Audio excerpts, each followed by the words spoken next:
Surgery లేకుండా sciatica, spondylitis, frozen shoulder కి కేవలం 45 నిమిషాలలో నొప్పి లేని అత్యాధునిక చికిత్స ప్రాణ పెయిన్ క్లినిక్. ఓజీ కోసం అటు ప్రేక్షకులు ఇటు ఫ్యాన్స్ ఎంత ఆసక్తిగా చూస్తున్నారో అందరికీ తెలిసిందే. ఈ సినిమాను దర్శకుడు సుజిత్ తెరకెక్కిస్తూ ఉండగా సినిమాకు ఊహించని బజ్ వచ్చి పడింది. ఇప్పుడు దీన్ని మేనేజ్ చేయడం నిర్మాతకేమో గానీ హీరో గారికి అస్సలు కావడం లేదు. ఏ పొలిటికల్ ఈవెంట్కి వెళ్ళినా ఓజీ గురించి అడుగుతున్నారు. దీంతో నిర్మాత ఫ్యాన్స్ ని రిక్వెస్ట్ చేస్తూ ఒక నోట్ రిలీజ్ చేశాడు. ఇంతకీ ఏంటా నోట్? పవన్ చేతిలో ప్రస్తుతం 2 సినిమాలున్నాయి. అందులో హరిహర వీరమలు ఒకటైతే ఈ ఫిలిం చాలా కాలంగా పిక్చరైజేషన్ జరుపుకుంటూ ఉంది. కానీ ఇప్పటికీ షూటింగ్ పూర్తి కాలేదు. ఆ తర్వాత పవన్ చేతిలోకి వచ్చిన సినిమా ఓజీ.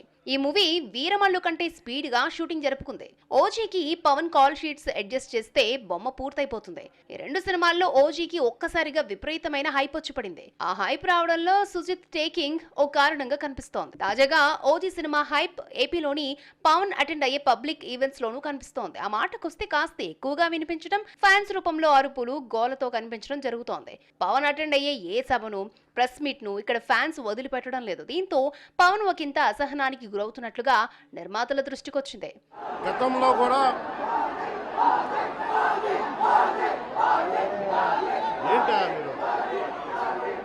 ఎప్పుడు ఏ స్లోగన్ ఇవ్వాలో మీకు తెలియదు. తాజాగా ఓజీ నిర్మాతలు డివివి దానయ్య ఓజీ సినిమాపై ఓ ఇంట్రెస్టింగ్ అప్డేట్ పోస్ట్ చేశారు. అందులో ఓజీ సినిమాను ప్రేక్షకులు మెచ్చే విధంగా తీసుకురావడానికి నిరంతరం ట్రై చేస్తున్నామని, AP deputy CM Pawan Kalyan స్థానాన్ని, ఆయన స్థాయిని గౌరవించి మరికొన్ని రోజులు ఓపిక పట్టాలని డివివి ఎంటర్టైన్మెంట్స్ ఫ్యాన్స్ ని కోరింది. 2025లో ఓజీ పండగ చేసుకుందామని ఫ్యాన్స్ కి పిలుపునిచ్చారు. అయితే నిర్మాతలు పెట్టిన ఈ పోస్ట్ ను రెస్పెక్ట్ చేసి ఫ్యాన్స్ ఎంతవరకు పవన్ అటెండ్ అయ్యే ప్రభుత్వ కార్యక్రమాల్లో అరవకుండా కుదురుగా కూర్చుంటారు అనేది చెప్పలేం. ఇక్కడ ఓజీ నుంచి మరొక అప్డేట్ వస్తే తప్ప ఫ్యాన్స్ రిలాక్స్ అయ్యేలా లేరు. ఆ విషయము పవన్ కు తెలుసు. మరి కొత్త ఏడాదిలో అయినా సినిమాకు కాల్ షీట్స్ ఇచ్చి నిర్మాతలతో రిలీజ్ డేట్ చెప్పిస్తాడేమో చూడాలి.